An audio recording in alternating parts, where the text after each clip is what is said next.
Ngayong buwan ng Disyembre, nais ko pong buksan ang aking inbox para sa mga nangangamusta.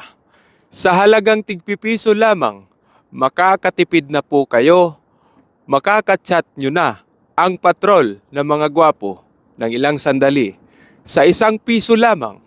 Subalit hindi ko po kayang ma-accommodate lahat dahil sa busy schedules ng papsi ninyo.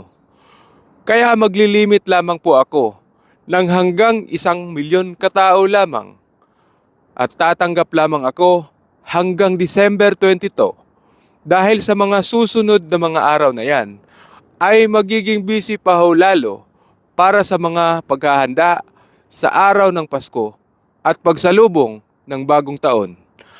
Ako nga ulit si Papsi, ang patrol ng mga gwapo.